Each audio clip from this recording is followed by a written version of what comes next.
Welcome back, everyone, to another deep dive. And today we're tackling large language models, or LLMs, as I'm sure you've heard them called. That's right. And we're looking specifically at reasoning. We all know that these LLMs seem really intelligent. hmm They can write different kinds of creative text formats like poems and code. They can translate languages, answer your questions in an informative way, hmm even if they're open-ended, challenging, or strange.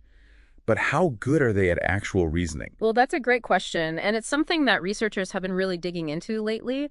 One way they've been testing this is by looking at what's called zero-shot reasoning. Okay, zero-shot reasoning. Yeah, basically it means, can an LLM solve a problem without any specific examples or training? So like jumping right into the deep end. Exactly. No practice rounds. Yeah, just figure it out. And to do this, researchers have been using different techniques like something called chain of thought prompting, or COT for short, and another called REACT. Both try to guide the LLM through a step-by-step thought process. But to really see how well these techniques work, we need a good test. Right, something to put them through their paces. Exactly. And that's where a really fascinating game comes in. Oh, game. Yeah, the 1120 money request game. Okay, what's that all about? It's a deceptively simple game, actually, and that's what makes it so brilliant for this kind of research. So imagine you have two players, Okay. and each player has to request an amount of money between 11 and 20 shekels. Shekels, all right. Yeah, they get the amount they request, but there's a twist. If you request 1 shekel less than the other player, you get a bonus of 20 shekels. Oh, so you have to kind of outsmart your opponent? Exactly. You got to think strategically. Interesting. Yeah, so the researchers are really looking at, how deeply can these LLMs reason about the best strategy in this game? So it's not just about understanding the rules, it's about understanding the strategy behind the rules. Exactly. And the beauty of this game is that it's so simple that it minimizes the chances of the LLMs misunderstanding what's going on. Right, they can't really get tripped up by complex language or anything. Exactly. Plus, because it's a relatively new game, these LLMs are unlikely to have encountered it before. So they can't cheat. No, they can't just rely on memorized answers. It's really clever. So what happened? Did the LLMs become masterminds of this game? Well, the results were actually pretty surprising. They tested 8 popular LLMs, including some of the big names like GPT-4, GPT-3.5, some of the Claude models, and even some Llama models. And what they found was that even the most advanced LLMs played the game quite differently from humans. So they weren't necessarily thinking strategically. Not in the same way that humans do. They often didn't seem to grasp those subtle nuances that we pick up on. And in many cases, their responses just lacked that depth of reasoning we see in human players. And what was really interesting is that the size and complexity of the LLM didn't seem to be the deciding factor. So bigger wasn't necessarily better. Not when it came to strategic thinking, no. That's fascinating because we often think that with these LLMs, the bigger the model, the better it's going to perform. Right, that's kind of the assumption. But it seems like it's not quite that straightforward. Not always, no. So how do we even figure out what's going on inside these LLMs? How do we understand their thought process? Well, that's a great question, and researchers have been using some interesting tools to try and peek into the LLM's mind, so to speak.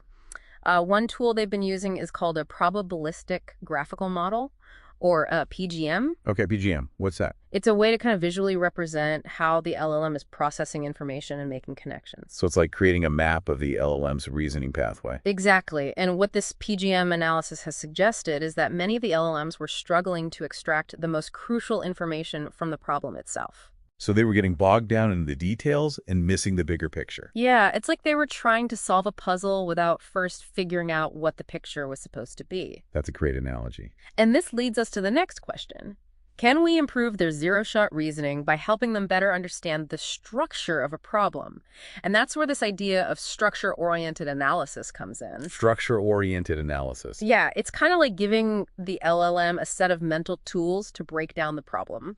Like a detective using clues to solve a mystery. Exactly. Researchers have been experimenting with different ways to do this. Some are focused on helping the LLM analyze the grammar and syntax of the problem, really dissecting the language. Others are guiding them to identify the key components, the relationships between them. And some are even prompting the LLMs to generate their own sub-questions, to clarify what they need to figure out. So it's all about approaching the problem in a more structured and organized way. Did any of these approaches actually work? Well, the results were pretty clear. The most effective way to boost their reasoning was to use a combination of all these techniques. Analyzing the language, breaking down the components and generating those clarifying sub-questions. It's like giving them a mental map to navigate the complexity of the problem. It seems like they need a bit of handholding to reach their full potential. But what about going beyond zero-shot reasoning? Are there other techniques that we can use to help LLMs reason more like humans?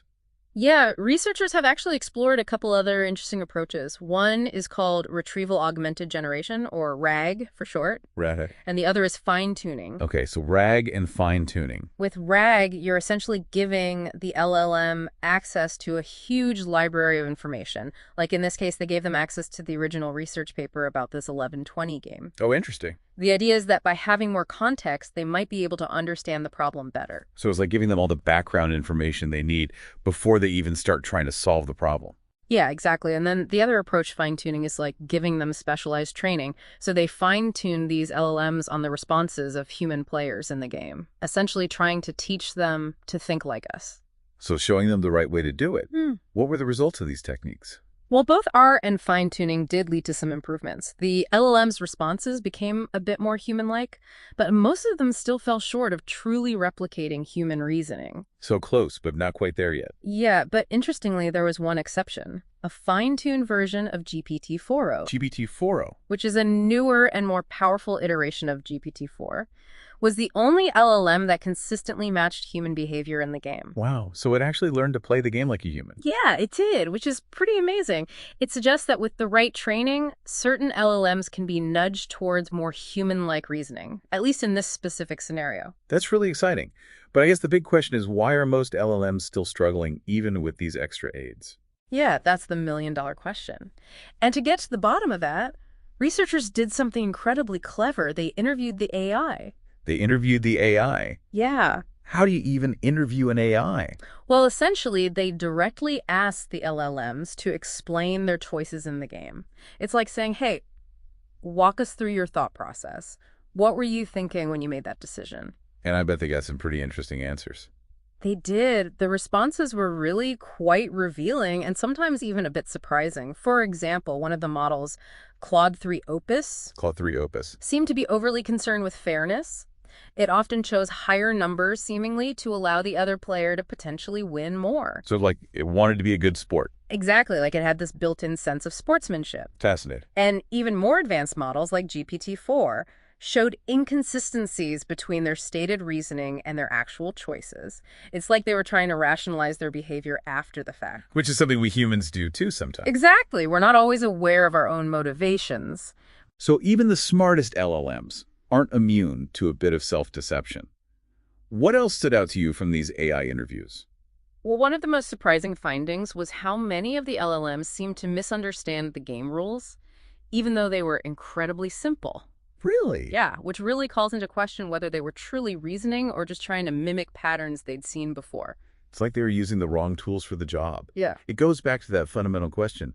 Are they understanding or are they just really good at mimicking? Exactly. And to test that idea even further, they had the LLMs recall the instructions of the 1120 game and compared it to their ability to recall the instructions of classic games used in similar research, like the beauty contest game, for example. Okay, so testing their memory to see if they were truly grasping the concepts. Yeah, and the results were really interesting. The LLMs had no problem recalling the instructions of those classic games, but they struggled to remember the instructions of this newer 1120 game. That's a pretty big difference. Does that mean that they might be performing well in those classic games simply because they've memorized the patterns and expected responses? Yeah, that's a possibility that researchers are exploring. It suggests that memorization might be playing a bigger role than we initially thought. So where does this leave us? Are LLMs really reasoning or are they just really good at mimicking? Yeah, that's the big question, isn't it? Yeah. I think what these studies are really showing us is that even the most advanced LLMs have limitations when it comes to reasoning, even in a game as simple as the one we've been talking about. And their behavior is influenced by so many factors. How they're trained, the words used in the prompts, their underlying architecture, it all plays a role. So it's not just a simple yes or no answer. No. It sounds like there's a lot more nuance to it. Exactly. So we really need to be cautious about how we interpret their behavior. Definitely. Just because they can produce these really human-like responses doesn't necessarily mean they're understanding the concepts the same way that we do. It's like they're speaking our language but thinking in a completely different way. Exactly. They learn from massive amounts of text, but they don't have those real-world experiences that shape our understanding. That's a key difference, and it's why we need to be careful about assuming that they can perfectly replicate human behavior or thought processes. This has been a really fascinating deep dive. We've gone from the excitement of what these LMs can do to a more realistic view of their limitations. But even with those limitations, there's still so much potential, right? Absolutely. I think these studies are incredibly valuable because they highlight areas where we can focus our efforts to improve LLMs. As we develop new techniques to enhance their reasoning abilities, we're going to see even more incredible advancements. So it's about understanding their strengths and weaknesses and finding ways to bridge that gap. Exactly. And this is really just the beginning. The field of AI is constantly evolving, and as we continue to research and understand LLMs better, who knows what they'll be capable of in the future. So I think the big takeaway here is to stay informed, stay curious, and never stop asking questions. Couldn't agree more. Well, this has been another fantastic deep dive. Thanks for joining us, My pleasure. and we'll see you next time.